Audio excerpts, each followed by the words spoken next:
So Robin Cleaver is here and my name is Doug Booth. We're going to present the bulk of the session today on behalf of Corporate Communications and Marketing, who coordinate the awards and will do for 219. And we understand that you are here to get some information about how you can maximise your effort in terms of writing a competitive nomination for a person or a group or indeed your own school. So that's the brief. Robin will lead the session and I'll just chip in as the barrel girl. And what we'd like to do is give you an overview of the process, the nomination process, and some writing tips, the kinds of things that panels look for.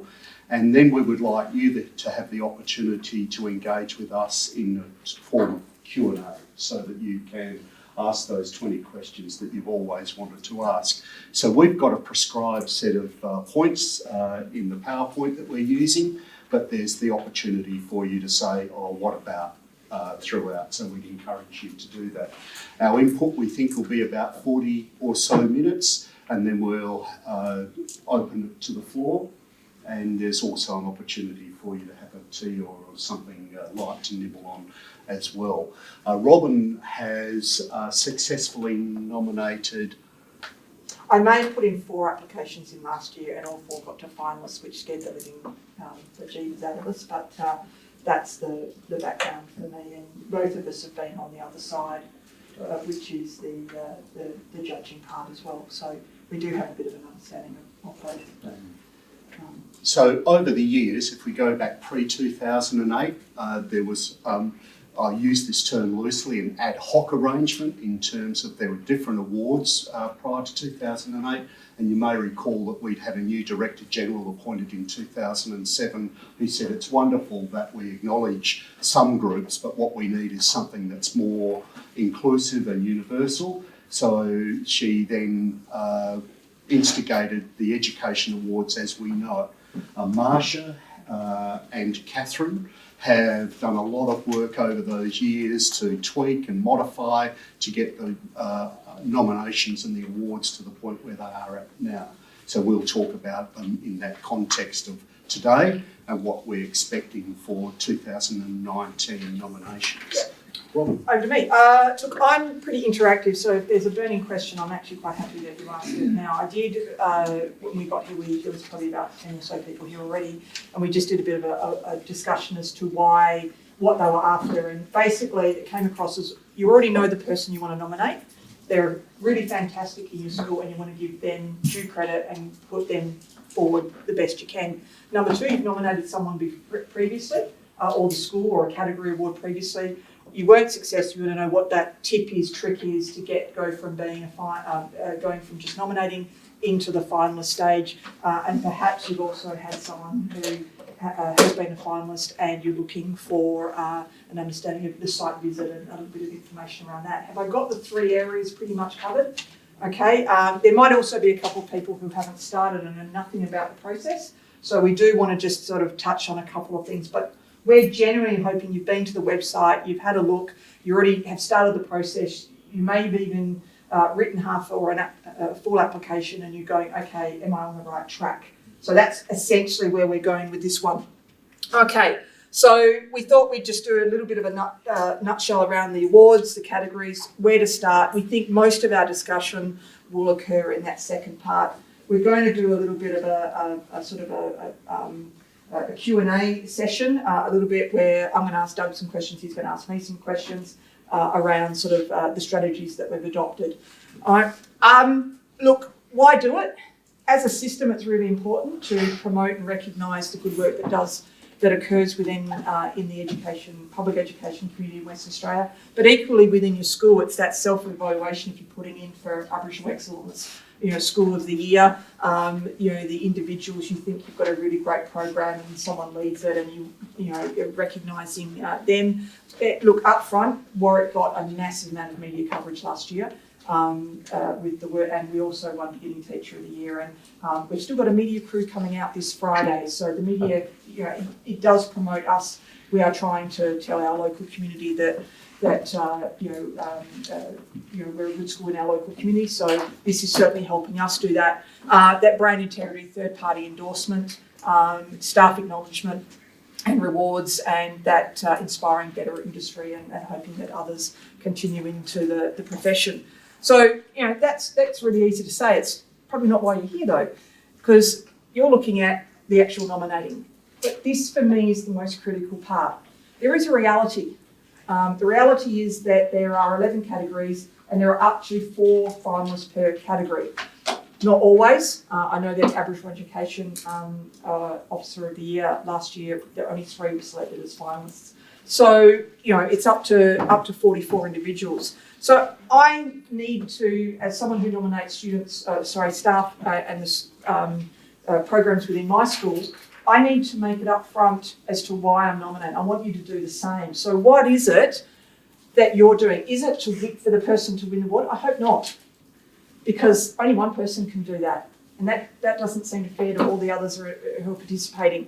So for me, it's actually, I want the staff in my school and on my team to know that they are highly valued, they do an outstanding job, and as a school community, we would like to recognise them. After that, anything that happens after that for me is a bonus. But first and foremost, I want to celebrate that person or that program or our school and the growth that we've made and acknowledge the collegiate efforts of the group. So reflecting on achievements to date and celebrating within the school and the wider community, your board, your partnerships with your philanthropic groups, whatever it might be. The reality is most people are doing this, okay? But for the 4 that are selected by the panel, it gets a little bit more broader than that. The recognition goes a little bit more broadly. It's now on a statewide. You're now, friends are getting in contact. We had lots of people nominating the 4 people that we had lots of people contacting us going, I taught you when you were this, congratulations. So it went broader. We actually were able to get some sort of really interesting and lovely messages, helping promoting the achievements of our school, representing our system. The winners and the finalists each get $2,500 or the $25,000 if they're successful. On category awards are a little bit different, but there's obviously PL in the areas of their choice, and what's come from it for our school certainly is that enhancing of relationships beyond our school gate, which is all fantastic. We can do that by nominating one person and then not getting through, but this is that extra layer when someone is successful. All right, you've been to the website, I hope. So the next part is I'm going to lead you on the journey that I take. All right, now up front, I'm a historian. I like words better than numbers. So I'm in my element, I'm in my patch here. However, what I've learned over the time is that this is not a job application. It is not a SAO. Right? You're not going, this is the situation, this is the action, this is the outcome, or STAR, or whatever approach you take. This is a story, a narrative. All right, I'll get a little bit more into that. All right, so we go to the website. You know the categories, you've decided which ones you're looking at. All right, so you've got a bit of a sense. If you haven't entered anyone before, and this is your first year, don't go overboard and try for 5. All right, don't be that silly. But equally, look at where you are making the difference, who is making the difference in your school. Equally, the programs and as a school, the journey that you've been on. Okay, so it might be that you're focusing on one, it might be a couple. All right, and of course, you know the deadline of the 31st of May. Okay, so let's follow through. You know the rules, anyone can nominate. On staff, obviously discussions with the principal because they still need to sign off, and at the end of the day you've still got a panel coming into your school if you're successful. Parents and students can't nominate, but they can provide those attachments, those letters of endorsement, etc., etc. Okay, and it's not possible for a staff member to self-nominate, not in this process, it is for others. However, if they're not part of your process of talking to them, the nomination shouldn't be a surprise. Right? I have written one for a colleague this year, and I gave it to him, and he said we should employ that person. All right? That view of there shouldn't be anything in there that's a genuine surprise. It should be what they do, but perhaps slightly embellished and the best of them and stuff like that. But So he's seen my application of him within weeks of me writing the first draft, okay? Because I want the corrections. I may have given him too much credit for something and enough to someone else and so on. So I want to make sure that I'm not completely lying or embellishing too much. Okay, so first and foremost, do you meet eligibility?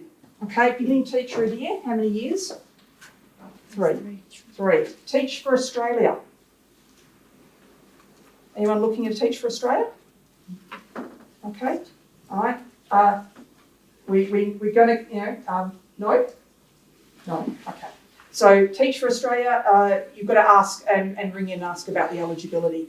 If it's the other categories, clearly one of the ones is heads of department, and how much fractions and that sort of stuff. So make sure that you're really spot on with the rules around that. What do the organisers want? That's really hard to say. It's really hard to say. It's that X factor. It's the person who is doing above and beyond, but getting results in a way that is shifting the school. That's how I see it. Okay, I could be, someone else could have a slightly different interpretation, but I'm looking for that when I'm writing. I'm looking for that that description the person is, because I know that every beginning teacher is lovely, nice, doing exceptional, but how do they compare to every other beginning teacher around? Every primary school teacher who is great relations, build a warm and welcoming classroom.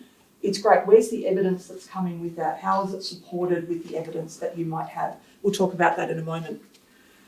All right.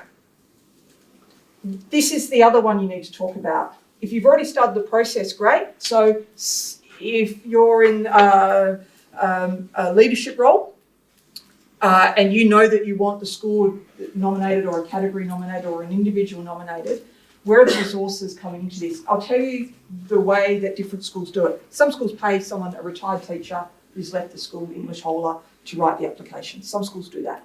Some schools will have someone on staff and will give them some release time or an arrangement. That's an option for you as well. Some groups, and they may be in this room, might get together every Friday with a bottle of red wine and put an application together. Other schools will have someone on staff who collectively put the application together. There's no right way. There's no right way. You could invest lots of money into having someone write it for them to not necessarily get through as a finalist. It's about your choice where you want to put your resources. But you do have to resource it. You do have to be aware that if you're going to ask someone to write it, or if you're writing it, you've got to have that time to be able to do it and that process to be able to do it. Don't leave it to the last minute. It gets a bit scary in that last week. Okay, there are some templates. Use the template. Judges don't like you going outside the margins. There's a couple of reasons why the left-hand margin is where it is. It's so it can go in a ring binder and be punched. If you go too far to the left, words go missing in the ring binder. Right? Equally, judges, we don't want to read, certainly when I was judge, I don't want to read 9 pages or a word that starts in the very top left-hand corner of one page and goes to the very right-hand bottom corner of the same page and then do it 3 times. Not interested. It just gets too hard to read. I need white space. I need that sort of understanding of if you can't tell it simply and get your message across, don't use all the spaces on the page. Okay, so just use the template as you've got, and if you just need to get that one little word in, quietly sneak the margin slightly over by 0.1 and you'll get it in. But just be aware the template's there for a reason, because no one wants you as an individual or as a school to write more than what's needed. So it's trying to tell you less is more. All right, get started with the data entry. Please do not leave this to the last day as I did in 2015. And you realise suddenly you had to have referees and you suddenly had to have lots of data entry. So I've just put 2 screens up. There's probably about 5 screens when you go into the system. but essentially e-numbers, phone numbers, mobile numbers, years of service, so pretty straightforward. If you've got an admin assistant within the school, one of the admin officers, essentially the way it works is you go in, you press nomination, and then you get a link to your email. That link can be shared, so it doesn't matter whether I created the link and forwarded it on to someone or someone else did it. So I have a member of staff who goes in and does all of mine.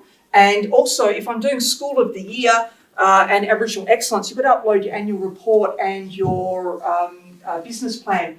Mine are done, they're done, so I upload them now. So that's data entry, data entry, data entry. Get some of those easy jobs done nice and early. And just remember who's got that email with the connection, because it is a link, you've got to keep going back into that link. But certainly it's easier if you do it early. Right, now the planning. Doug. Okay, so in terms of these documents, this is just a snapshot or a selection of documents that can provide you with a framework. So if we take AITSL professional standard for principals, for example, it's a pretty standard framework. So we're looking at vision and values, knowledge and understanding, interpersonal skills, personal qualities and so on. And then it takes 5 professional practices that looks at a person and their leadership in terms of teaching and learning and developing themselves and others, and innovation, reform, change, managing the school and engaging with the community. It's simply a framework. And in terms of collecting information to populate that framework, it just gives you a starting point. It may be that you use a document like the ESAT tool, the self-assessment tool, out of the School Improvement and Accountability Framework, which has the School Improvement Accountability Framework has 5 domains. So it talks about learning environment, teaching, it talks about resources, leadership and partnerships. So, it's just a framework that allows you to hang your evidence off. So we would encourage you to look at these documents and say, yeah, that one's relevant to us, the Aboriginal Cultural Standards Framework. Those domains will give us a nice framework where we can build our evidence base. So that's what we would encourage you to do. It doesn't matter which one you pick. You need to be comfortable with it. It's simply a repository for all of the things that you want to highlight about the individual or about a program or about your school and so on. So I'm going to pick one out. I want to nominate a fitting primary or secondary teacher of the year, because at least I covered 3 categories there. But the rules, the suggestions apply across the board. So I actually print them off. So I've actually got the documents. I've got Focus, 19. I've got the only one I don't do is the Teachers Framework. I tend to use the computer screen for that one. But I print them off and I grab a highlighter and I go through and I highlight the keywords, because ultimately, if the judges are looking at those as reference points too, if I track, the keywords, then I'm actually then sort of providing the evidence and the thinking. So in this case, in say the teacher standards, picking out the words in each standard that reflect the skills of the staff member. So professional knowledge. So I wrote one on Ben Garnett last year, Beginning Teacher of the Year, and I said Ben's got outstanding professional knowledge in that he's qualified physics, etc. Well, that's a given. Every other person that's being nominated has got the same professional knowledge, knowledge of kids' knowledge. So what was it? Well, he did science by doing and started doing questioning techniques and did this and did that and built up a repertoire of skill sets within the first few years to expand on his degree and his qualifications. And then we went through and I did the same thing for the other 2 areas, of practice and leading into his where he goes away and gets and builds that knowledge across the board. And he was showcasing skills to other teachers, etc., etc. So what I tend to do is when I'm first starting out, I'll start with a series of, I'll start with the templates. I've got those downloaded. I pre-prepare it so it's got the person's name so I don't get lost in the process. I will do version control. So it's version 1, version 2, version 3 as I save them. I also then will actually copy and paste sections of the things that I'm interested in. So in the standards, I will actually copy out the headers out of those statements. So think Aboriginal framework, and it would be the 5 criteria, and I'll grab the header statements, because that guides me as I'm writing. The same thing goes with the teacher standards. I'll just grab out the key sentences and copy and paste in. But I use the documents to highlight the keywords, because if it talks about creating a network, or it talks about extending knowledge, then I'm going to use those words to describe the person or the program or the school or whatever it is that I'm writing about in that context. It seems to work for me. All right, and then as I'm going, I'm also thinking about the supporting evidence needed. I don't want to get to the last week and realise I've got to upload 3 attachments. So along the way, I'm also thinking, what can I do? If you are thinking that now for the end of May, now's the time to think about those testimonials. So we had a gentleman a couple of years ago at Warwick who wrote. He got to carry the torch for the Commonwealth Games up on Marmion Avenue, and we put it on Facebook as congratulations to Jeremy Caspers, isn't that wonderful? And he had old students writing in on Facebook. Great, best teacher I've ever had at school, been working for 20 years, still the best teacher I've ever had.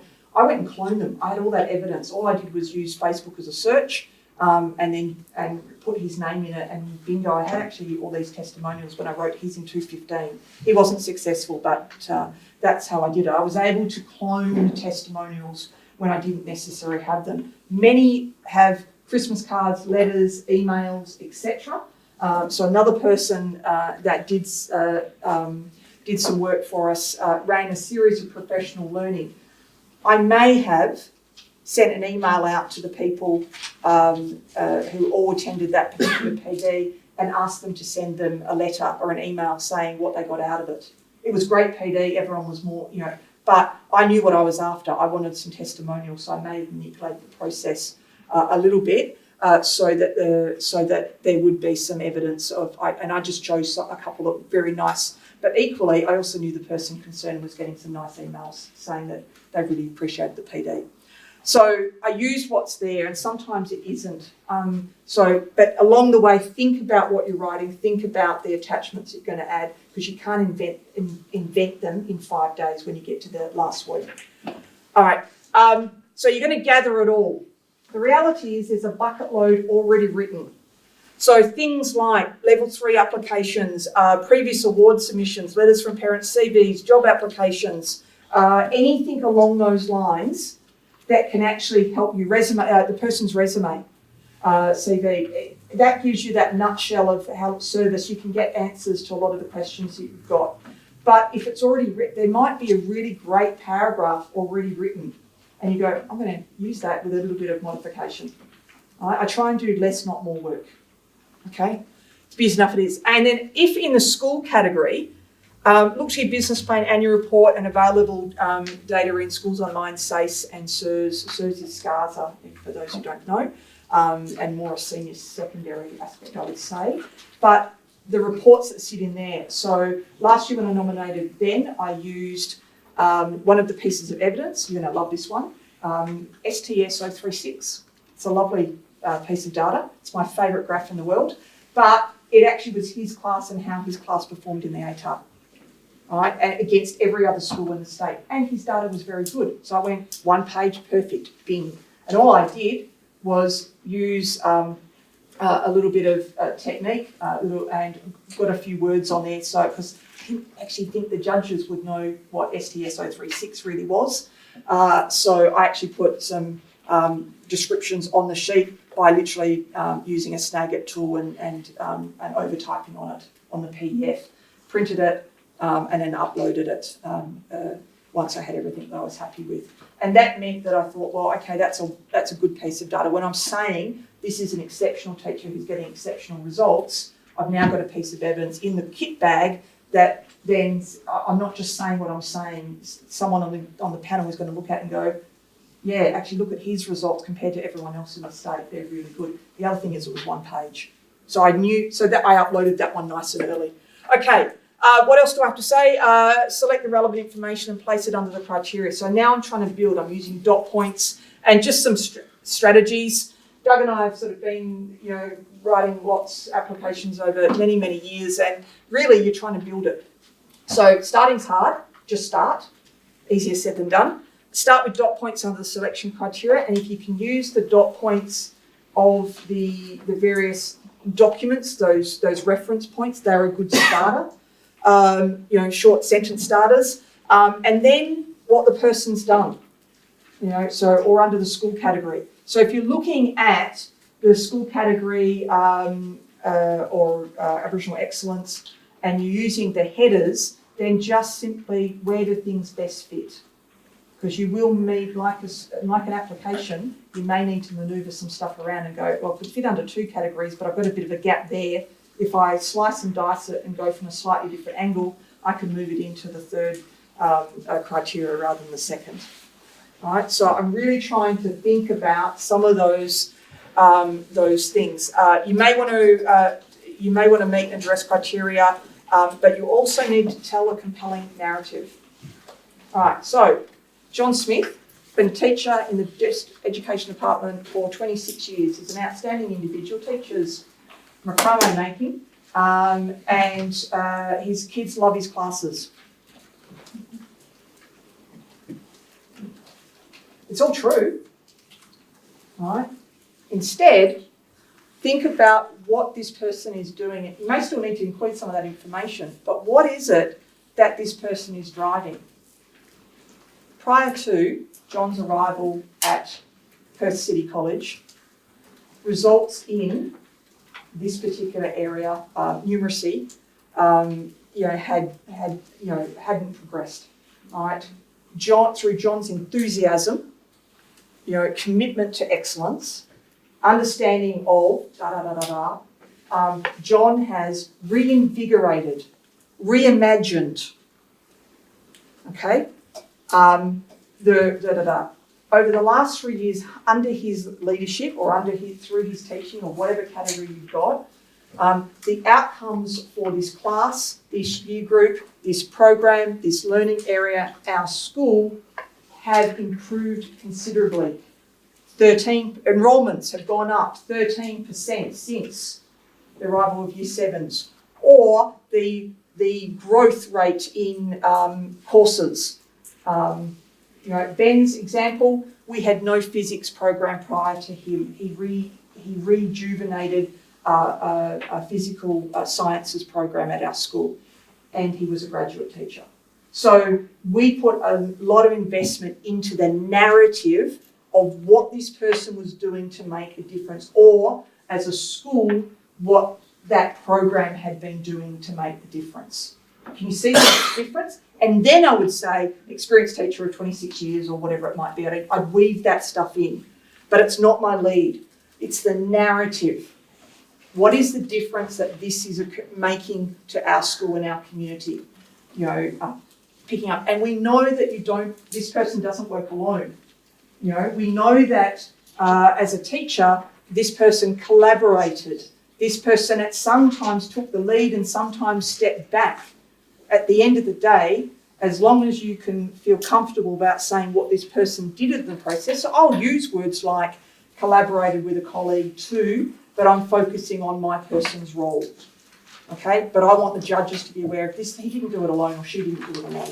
It's very important. And I think it's also, this is going to get read by other people on my staff. I don't want you to say, well, hang on, I was a part of that too, or they didn't do it. It was a committee, but it's the role that person took.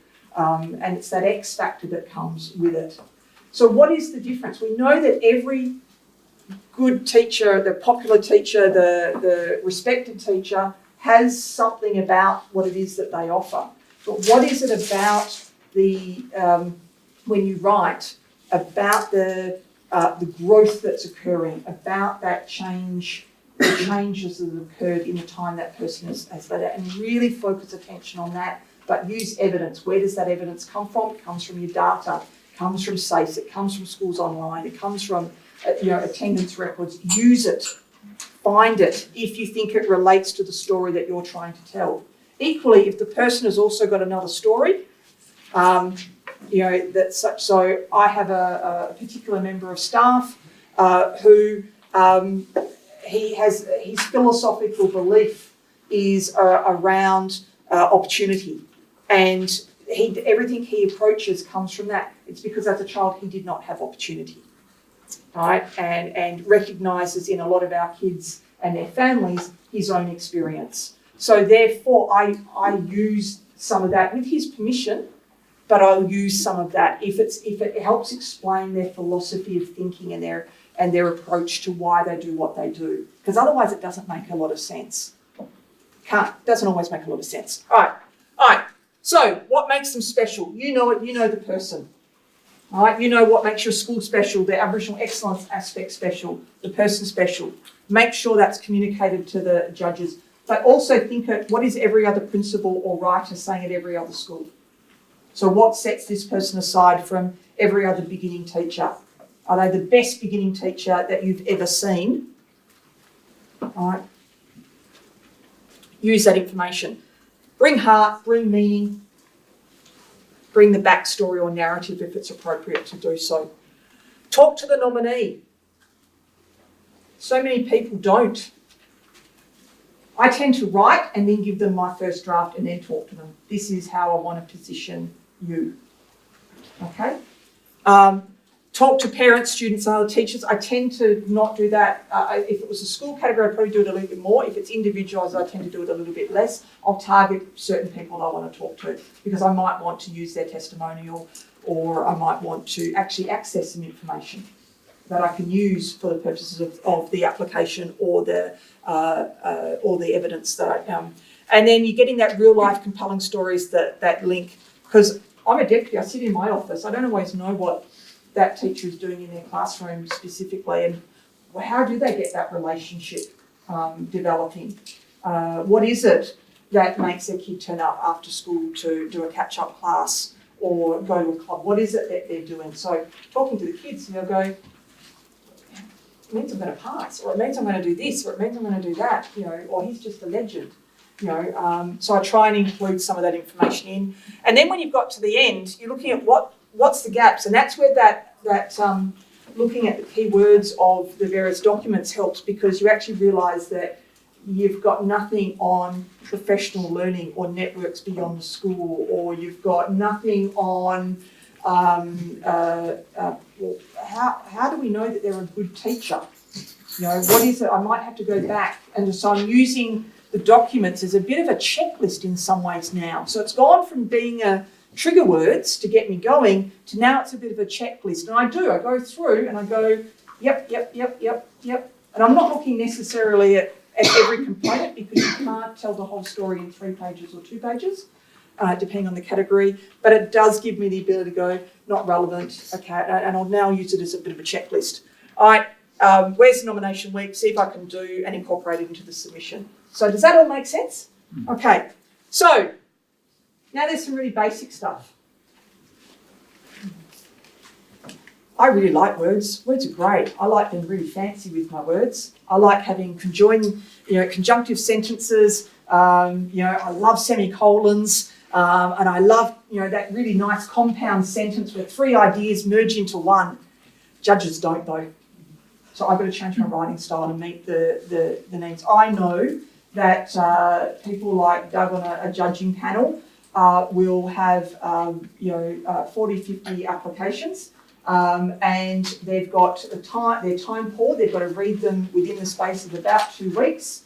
Then they've got to go to a meeting. Then they've got to decide their top 4. So at the end of the day, I try and make that as easy for them as possible. So I start to go with a couple of things. I start to use the active voice.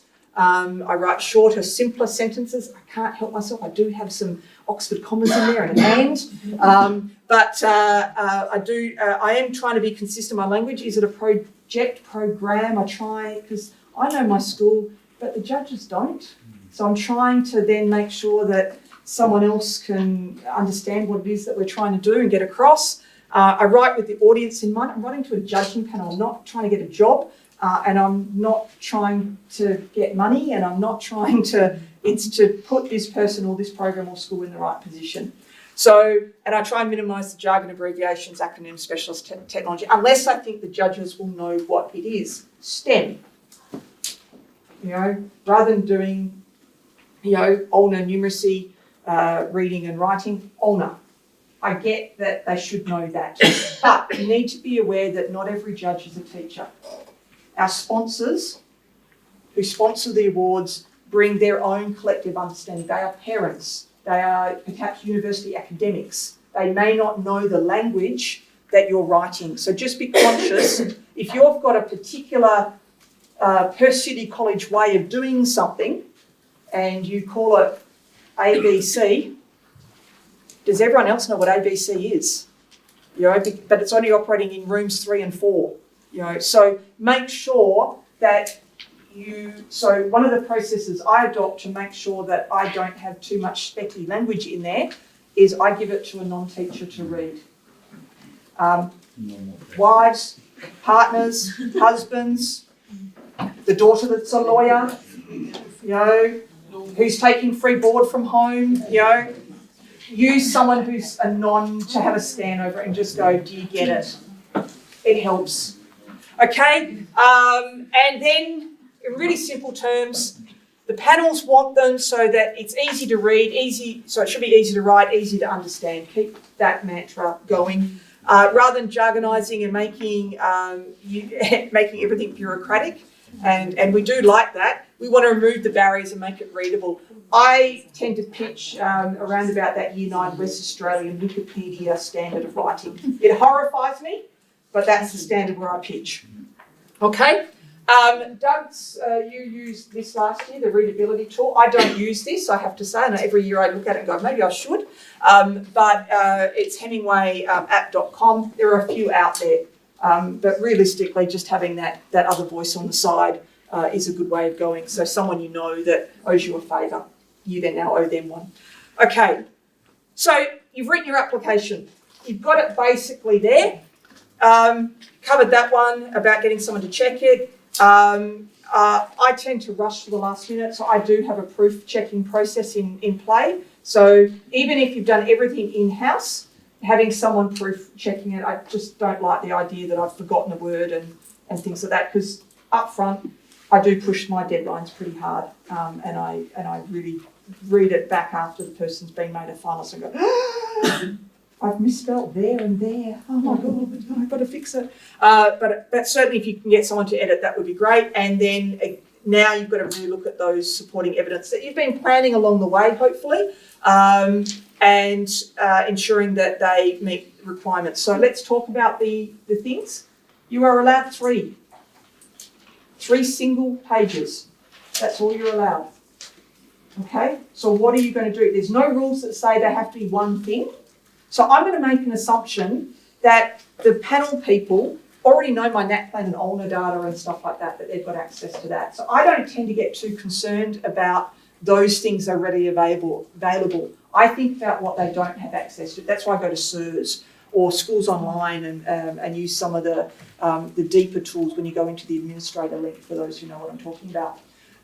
So I'm looking at other things. There's no rules that say you can't merge some things. So I've put, for example, some testimonials along with a screenshot of an article in the paper that was about this person doing a particular project that was really great. So I have merged some things and had a central theme around sort of acknowledgement of this individual. So I tend to go on the golden, I wouldn't say it's a golden rule because I have done different things over the years. I go one piece of data, one page of testimonials, and then the third one is my manoeuvring one. So in some cases, it depends on the category. So if it's a category award, let's say School of the Year or Aboriginal Excellence, I might go to an organisation that we work with. So my school works a lot with a number of philanthropic groups such as Rotary etc. And I'll just get them to talk about the partnership and the growth and the improvement. So it could be a whole reference, but equally it just could be a paragraph. I've got a case where a teacher was one of his real strengths was mentoring prac students, and so I sent an email to all the prac students that he'd had over a couple of years and said that what we were doing and would they like to make comment. And my goodness, I couldn't fit all the stuff into the page that I had. I had to sort of edit a little bit and then send it back to them and say, this is okay. So that's the sort of evidence I play around with. But I always try and include one piece of data because I think that is, and you can do that around, for example, a class or look, up front, is it much easier at senior secondary? I think so. But I do like to have some sort of data in there. Is that for each claim that you make? Or No. So that's the tricky part. I've got to prioritise. So up front, I go with where I think my best data is. So I hopefully it reinforces something already in the application. So if I'm going to talk about Ben being an outstanding physics teacher and I've got a piece of data that says he's an outstanding, okay, there is evidence there. If I've spent a lot of time talking about building of relationships with students and I've privileged that in the application and I've got some testimonials from staff and parents saying this is a wonderful teacher and this is why they're wonderful, then that makes sense to me. If I've got an outside agency, so we do a lot of work in the area, so I nominated an Aboriginal Education Officer last year who became a finalist, and I used a reference which I initiated and I asked for from the SMILE from Southlink Metro, and they wrote a reference for her. But at the end of the day, some people will tell you if you write it, we'll have a look at it and edit it. So I've done that before, but it just depends on each person. But no, you can't have 3 pieces of evidence just simply support the major themes of why you want to nominate that person. Okay. And then you hope that the panel has got access to all the things, which they do have access to, NAPLAN, but it just depends on the category that you're applying for. Okay. All right, what else? Attachments, okay, so letter support, etc., etc. There are some rules. It can't be bigger than 10 megabytes. Follow the rules set out by the awards coordinator or you'll get in trouble. And photos are required.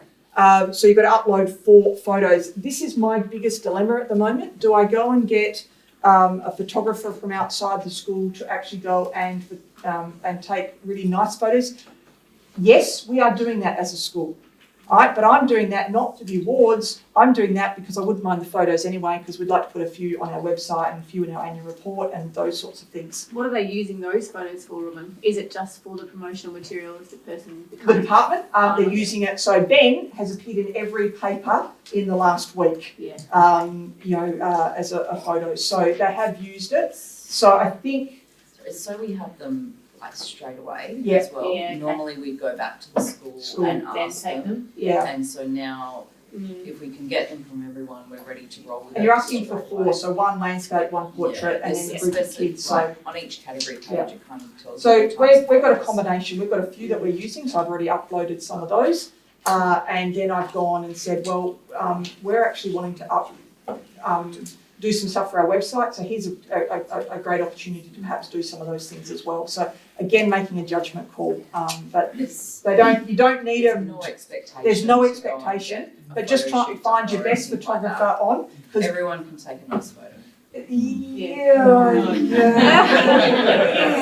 There would have to be someone at your school. Yes. Or even if you Yeah. know, I mean, a lot of schools have It's not parents that I are just looking- wondered Yeah. whether if it was for that purpose. No, it's a Yeah. bit of both. Look, Yeah. once there was certainly CCM's corporate communication marketing certainly did release some photos in the lead up to the announcement of finalists and just pick some Yeah. good things To happening. Facebook and that kind But of most of it came out through Instagram and through Facebook page, a combination of a few bits and pieces. And then they started, once the finalists, there was a story a day.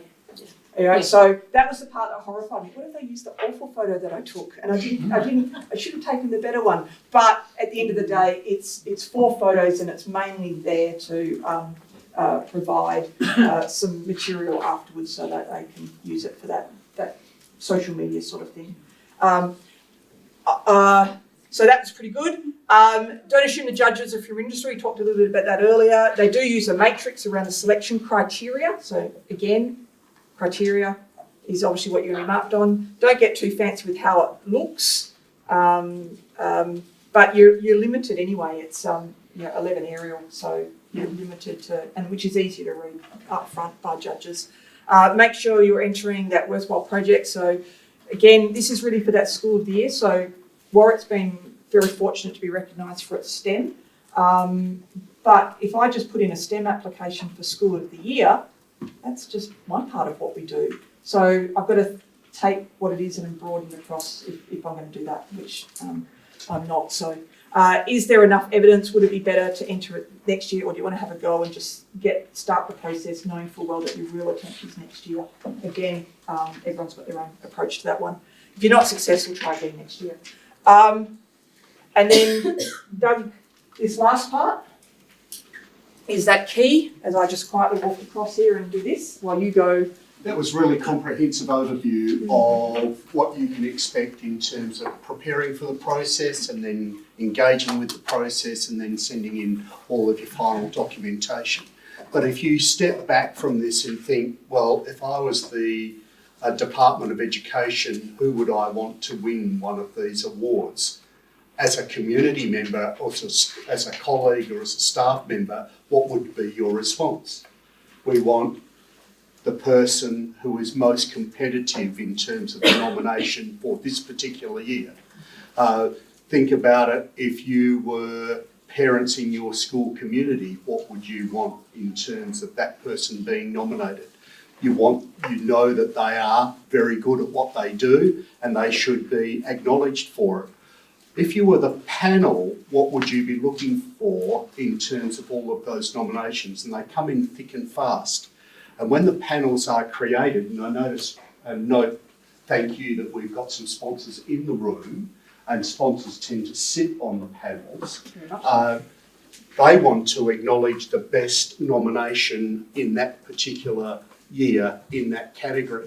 So if you think about what they're looking for, it's that point of difference. Mm-hmm. So there are people that are passionate and committed and dedicated and give 110%. But what is the difference that they make as individuals? Or your school is making in comparison to other schools. Or if it's a school. Yeah. If it's a school, what difference are they making in the education community? So that everybody, from the Minister, the Director General, and all of us can proudly say that that individual or that school is a really worthy winner of this award this year. So hand on heart, the panel has a huge job. And having sat as an executive officer and as a chair and as a member of panels, you want every application to be considered absolutely thoroughly and fairly and consistently, so that when you get to the point of that really fine grain distinction between one and the other, that you can confidently say, yes, this is the person or the school that should win the award this year. So in terms of the information that's provided by Marsha and the team and Paul this year, we're given a whole range of central data. We're given a whole range of central data to consider. So we pore over it. So if you've made a claim, we can validate that claim. And you think, oh, why do you need to go to that level? It's important that we go to that level because we need to ensure that if the person is the finalist and the recommended finalist, the recommended winner, we need to know that it's absolutely right, that what we've said. So there's a whole range of processes that corporate communications and marketing go through prior to us getting the applications. And when we do get, nominations, and when we do get the nominations, we're also exposed to a whole raft of central data before we proceed.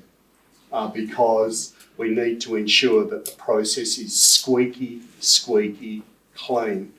Our public would demand that, but we as educators would demand that. We've got just a couple of things that we wanted to finish up on, but we've put some extra things out on the slide. But this is your everyone was laughing, so I moved it on. So Well, you got to sell it. because that was the And I sell. don't- You got to sell it. We don't mean that flippantly, but in essence, what is the point of difference for this individual or this school? What's the point of difference? What value do they add to our school community, to the broader education community, and so on? You get the drift, depending on what the criteria are for that particular category.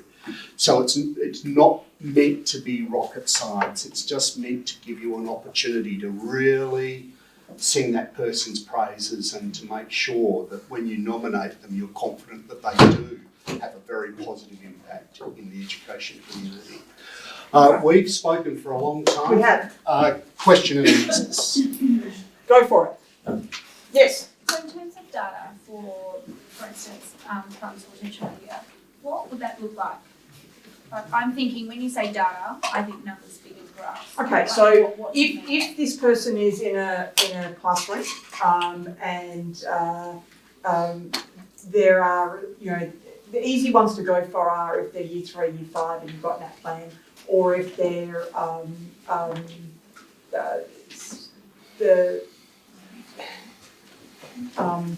what else would I use? So in terms of early childhood, if you're looking at pre-primary year 1, year 2, Alright, like I went straight to attendance and Yeah. lifted attendance. attendance would be the data that I would go to. I would also probably look at the on-entry stuff would probably be the second or probably even the first.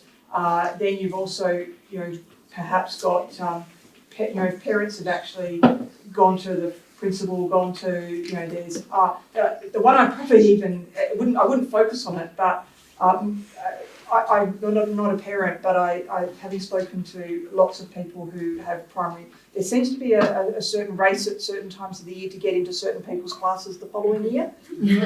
Right, so most requested words that along those effects might be just to say that, you know, a bit over and above the normal, you know, those. So if they're responsible for a program, literacy, numeracy, STEM, have got some other things and are bringing in, I would use those. Yeah. You know, those areas, you know. Because we're a new school this year, so our data is minimal. Then tell the narrative, but in the end, We're only determined to be in. yeah. But in terms of it's one page, so it could be that the board chair writes a reference. It could be that that there's 3-4 testimonials in there that perhaps you've chosen to seek, or you know, because you can't really go back to last year's Christmas cards that came in with those lovely statements on the bottom of of the Christmas cards. So Robin touched on a topic of headings or no headings. Yeah. Yeah. There's no rule set around headings or no headings. If you want a straight narrative, go for it. If you want to break it up into... I use headings. I think it helps the judges. And I navigate. don't. So, Alright, so, and they both and they work. both work. Sorry.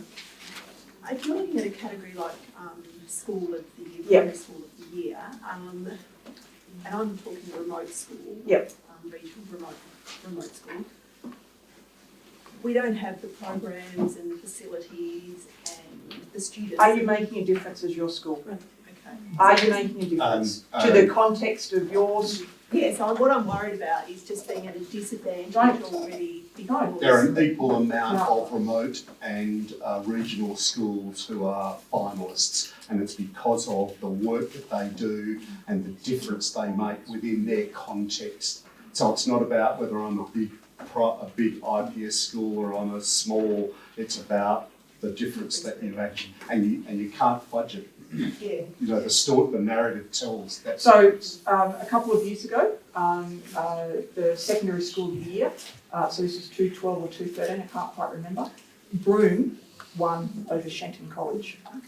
Now, it was about what Broome was doing to support their students from the most disengaged to the most academically able and everyone in between. And they wrote their narrative, and then when the judges went to visit, continued to reinforce what they are doing for their students in their context, their geographic disadvantage, etc. And Shenton did the same, but on that particular occasion, the story, particularly the narrative for Broome, was overwhelmingly compelling, right? Because there was no stone unturned. Not to say Shenton's not a great school, but it wasn't about programs and gifted and talented. It was about what do you do to meet the kids in your context, and that's the approach I would take. Leonie. I just wanted to ask a clarifying question around the attachments. Yes. Okay. On the slide, it said earlier that one single-sided page and can only consist of one item. For example, one letter of support as an attachment. No. So So you can put several testimonials on one yes. page. Oh, Yes. absolutely. Yeah. So what it's, you can't go and put one, like a 3-page report in there and say, that's my 3 pages. I have given that recommendation to the panel. Some but- people use the footers for testimonials. Yes, They actually put the testimonial as a footer. Yeah. So they might put. Just saying. Multiple people. So you have more about businesses. yeah, but I do it under, I do it under essential themes. So I do one on testimonials and so, yeah. I think what they're trying to, look, the one thing, don't put photos in there. Don't do photos. So don't go, because you've got to attach 4 photos, but historically, and again, I did this in 215, I was a bit time poor, left at last minute, realised I had to put up 3 attachments. And I went, okay, what can I do? I'm going to nominate my D&T teacher, does fantastic work. I'll get pictures of him and all the wood that they've produced. Uploaded those, fell flat, didn't even get past the first gate. But there are sometimes a photo is relevant. Right, so I've got a staff member last year, Jade Woolley, who Aboriginal Education Officer, and she did a 6 Seasons garden. So I did a before and after shot of her. Because it's not about her. She may have been in the photo, but it was actually showing the space had changed. Rather than just about words. But if I was just to put up with her a photo and a few kids, what story is that telling? It doesn't tell anything. But a couple of photos appropriately, and the one I can think of is when space has changed, like a picture of someone's classroom with the testimonial saying it's a warm and welcoming space makes sense to me. Okay? Can I just say on those attachments, it varies between if you're nominating a teacher or EA or school services or whatever as an individual, they will ask you for 3 attachments. You won't have those same attachments for a school category, it's different, you don't get that. But, and that's also, you don't have to put up an attachment. So if you don't have 3 attachments, So one of my people last year I only put up 2. I just so couldn't think put of up the third whatever's relevant and supports the application. Yeah. Are there any other questions of us? Sorry, we talked a lot about teaching and data from that plan. What about support staff in terms of that side of things? Yeah, had the same, it depends what they do. So we're talking about the attachments or we're talking about in the evidence of the application? Well, the evidence of the application is there. It's more just the data behind it, like we Okay. talked about map plan and the attachments and whatnot. For someone like a gardener or an IT support officer or something like that, how do we get that same sort of Gardner has a significant impact on learning environment and engagement in learning programs, the numeracy of gardening, the language of gardening and those kinds of, and we've had gardeners We have. as finalists We have. regularly. We did one last year. And it's about their commitment, passion, dedication, attention to the learning environment, plus their engagement with the school students and the school community. And I don't know the exact circumstances, but I know that one of the winners several years ago, who was a gardener, he would actually work with some young people who were very disengaged Mentoring. and they would find comfort and a quiet space working alongside So him. they can write testimonials. So they could, but equally that's your evidence. You could, that the actual behaviour of students who perhaps in a regular classroom. So the answer to your question is there have been There have numerous finalists who have been Yeah. gardeners. And there might also be changes, water bills, solar panels, environmental waste management. There might be some data within that side of things. And I know, handy person role.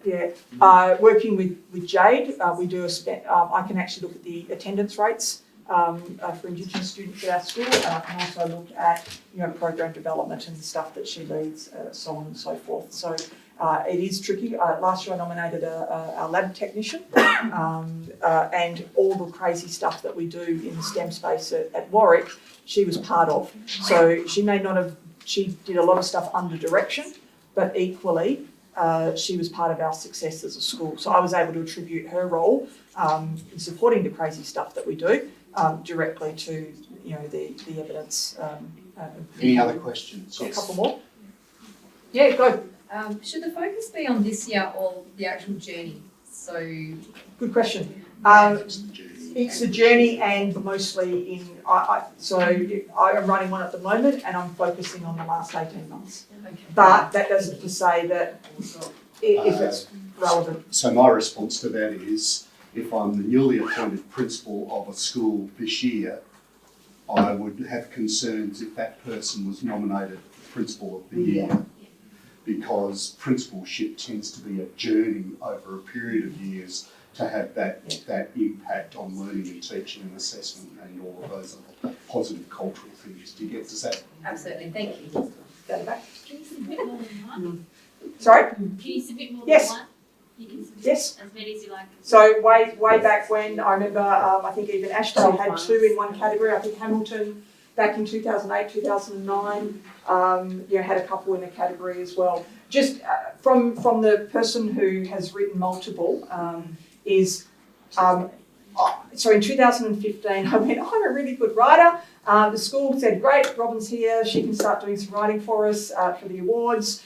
And I did too many. And in the end, I don't think I did the people that I really wanted to do justice to enough justice. So I think I split my love and didn't quite nail the applications as I probably have done more recently. So I think in this stage, we now as a school have a culture, we'll nominate one person per category per year, and we use the person who was a finalist to help us pick the next person to go through. So you do that as a democratic. Yes and no, because ultimately it's also about what the person's done, and we do make some judgment calls around that. But equally, there's also the Choose Maths Awards. There's also the Lab Tech of the Year Award. There's also the there's all of those. There are others that we've nominated people for. So ultimately, I do look at some of those other ones, and then that becomes the evidence that I've got to do the next one of these, because I've actually got something already written. Any questions this side of the room? Yeah, I'm just going to ask just back to the short stuff. You mentioned like using the documents, which was easy for teaching stuff. Yeah. Are there anything in particular that you would use if you're nominating an EA? In that space, that school improvement area, Focus 19 would probably be the one I would go to around, so if it's around building outcomes for Indigenous students, if it's about health and wellbeing, if it's about, and I would position that person within the context of, what our department is doing to try and their role within that. Okay? I think Could I just get Paul to... sorry. One more. Sorry, just can I clarify? You said if you don't have success this year, try again Yes. next year. Can you nominate the same Yes. person 2 years in a row? Yeah, the only problem with that is it starts on from the school side getting a little bit hard because you're not nominating someone else, or it just becomes like they feel like they've keep getting nominated and they're starting to get it. So the great sadness, or if there is a sadness associated with the Education Awards each year, is that individuals who are that close aren't nominated the following year. So it's not because I'm doing this for the first time, and if I would do it. I would go again. Yeah, I would do it with the idea of having a crack this year, right, and then learning from it, and then you know, Okay. and then going forward from Just there. wanted to check you could do the same person No, again. yeah, And that's absolutely. not read badly by the. No, No. not at all. No, not at all, in actual not at fact, all. from a- Encouraged. Okay. In actual fact, from a panel point of view, and I can't necessarily speak for Doug, but certainly there were schools that were so, I judged secondary school of the year many years ago, and it got to the point where you wished a school nominated again, but they were just too tired from having a go and thought they were going to win, and they didn't nominate, and you just went, Paul to come forward, please. Jonah, Catherine, Marsha. I'll get these people to stand up. These are our corporate communications marketing staff. Paul started with us just 3 weeks ago, and under Marsha's mentorship has been associated with the awards with Catherine for eons. They know it back to front.